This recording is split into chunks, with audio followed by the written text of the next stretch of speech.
Hot topic pa rin sa social media at showbiz, sina Alvin Aragon at Sofia Trazona. Sa kabila ng mga intriga, batikos at kontrobersyang bumabalot sa kanilang buhay, alamin ang dynamics ng kanilang relasyon bilang stepfather at stepdaughter sa gitna ng ingay at usap-usapan. The Philippine Showbiz List presents, Sino ang tama? Si Sofia Trazona o Alvin Aragon? Sophia embraced her truth and came out as a trans woman.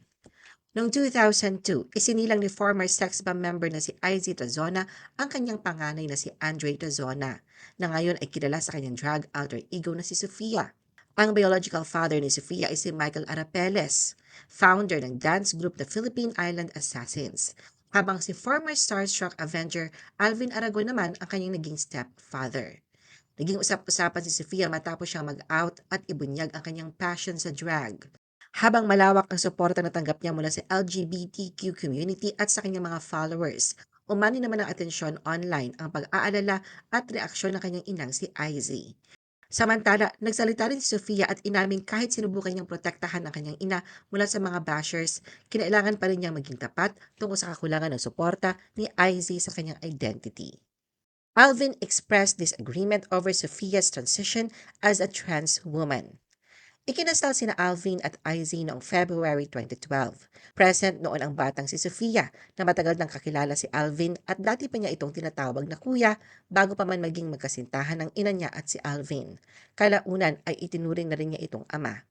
Gayunpaman, dahil sa mga issue sa pagitan ni na Sofia at Izzy tungkol sa gender identity, pati na rin sa kumalat na pahayag na matagal na umano'y hindi nagkikita ng personal sina Sofia at Izzy na pinabulaanan naman ni Izzy, naging lantad ang matitinding theological views ni Alvin laban sa LGBTQ. Bilang kapwa active members ng Victory Christian Fellowship, ipinagtanggol ni Alvin si Izzy sa gitna ng mga batikos na natatanggap nito kaunay ng anak na si Sofia at sa issue ng homosexuality. Ayon sa kanya, maraming puna at akusasyon laban kay Izzy na umano'y hindi nito lubos na tinanggap ang gender identity ni Sofia. Ipinaliwanag din ni Alvin na ang kanilang paninindigan ay nakabatay sa kanilang interpretasyon ng Bible, na sa paniniwala niya ay may malinaw na aral hinggil sa naturang usapin. Ang muling pag-ingay na pangalan ni Alvin ngayong 2026 ay nag-ugat sa magkasunod na interviews sa broadcast at online platforms. Sophia revealed that Alvin hit her once. Umamin si Sofia na minsan siyang nasaktan na kanyang stepfather na si Alvin, ngunit hindi na ito naulit. Sa isang interview kay Sofia sa YouTube channel ni OG Diaz, ibinahagi niya ang dahilan kung bakit siya nagsolo at umalis sa tahanan kung saan kasama ang kanyang ina na si Izzy, ang stepfather na si Alvin at tatlong kapatid sa ama. Noong una nanibago si Sofia sa presensya ni Alvin sa kanilang buhay dahil ito ang unang beses na may karagdagang miyembro sa kanilang pamilya. Bago pa man sila naging magkasintahan ng kanyang ina, nakakasama lamang nila si Alvin sa simbahan kapag nagsisimba at sa mga pagbisita, kaya nag-adjust siya nang dumating si Alvin bilang father figure sa kanilang bahay. Ibinahagi ni Sofia na nanibago siya na may nakikitang lalaki sa bahay dahil dati ay puro babae lamang ang nakikita niya sa paligid. Gayunpaman, dahil maayos siyang pinalaki ng kanyang lola, nakasanayan niya ang pamamalakad sa bahay at naintindihan ang presensya ni Alvin bilang bahagi ng pamilya. Ayon kay Sofia, isang beses lamang siyang nasaktan ni Alvin bilang disiplina at na-shock siya dahil hindi siya nasaktan ng kanyang biological parents noon. Nangyari ito noong siya nasa grade 7 o 12 years old. Ipinaliwanag niya ang insidente ay dahil sa pagkakaantala niya sa pag-uwi matapos bumili ng pang-exchange gift sa Christmas rush. Naiintindihan niya ang pag-alala ni Alvin, ngunit wala siyang nagawang kasalanan. Nagsorry naman si Alvin kay Sofia pagkatapos ng insidente. Ibinahagi rin ni Sofia ang kanyang saloobin tungkol sa mga pahayag ni Alvin ukol sa LGBTQIA+ community. Sinabi ni Sofia na ang naging interview ay tila condescending at nakakadegrade ng pagkatao dahil hindi naman nagnakaw o pumatay ng tao.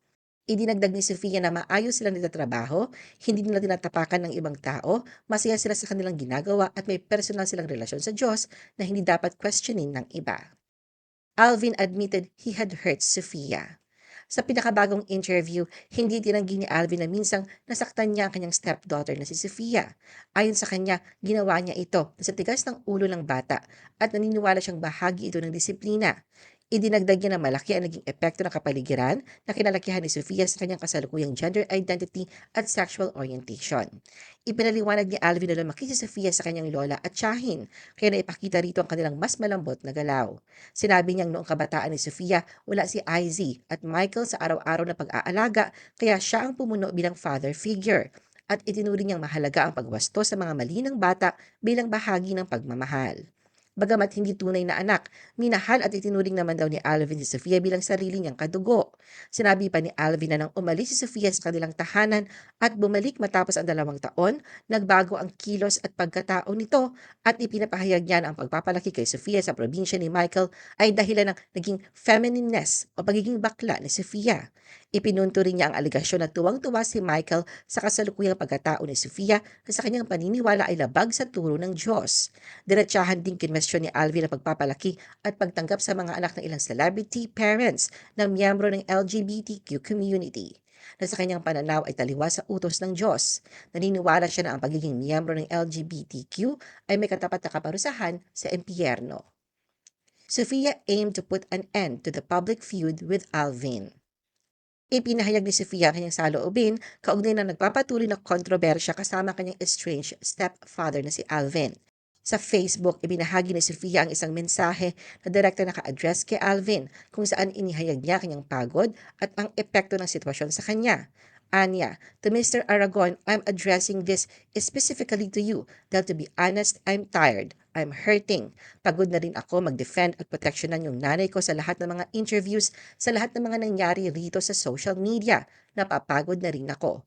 Ipinahayag ni Sofia na hindi naiintindihan kung saan nagmumula ang galit ni Alvin sa kanya at nanawagan siyang wakasan na ang kanilang public conflict. Idinagdag niya na sa kabila ng kanilang alitan, nararapat lamang na maging puno ng pagmamahal ang bawat isa at nagtataka siya kung bakit nawawala ang grace at compassion sa kanilang relasyon at bakit kailangan pang saktan ang isa't isa. Aminado si Sofia na sa kabila ng kanilang mga pagkakaiba, sinikap niyang protektahan si Alvin sa mga nakaraang interview sa pamamagitan ng hindi pagsisiwalat ng ilang personal na detalye.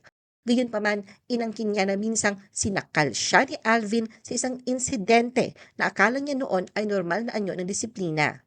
Ipanaliwanag niya na noong panahon ng pangyayari, hindi niya ito pinersonal, ngunit habang siya'y lumalaki, naunawaan niyang mali pala ang ginawa. Ipinagtibay ni Sofia na wala siyang intensyon na siraan si Alvin o ang kanyang pamilya at nais niyang magpatuloy ng mapayapa. Ipinahayag niya ang kanyang pagod at ang kagustuhang tapusin ang hidwaan at sinabing handa siyang suportahan sila sa kung anumang landas na kanilang tatahakin sa buhay. Ano ang masasabi mo sa video na ito? Mag-like o mag-react at huwag mahiyang mag-comment. For our YouTube viewers, huwag kalimutan mag-subscribe at i-hit ang notification button. At para sa aming Facebook viewers, mag-like at follow sa aming Facebook page para updated ka sa mga showbiz chika. Thanks for watching!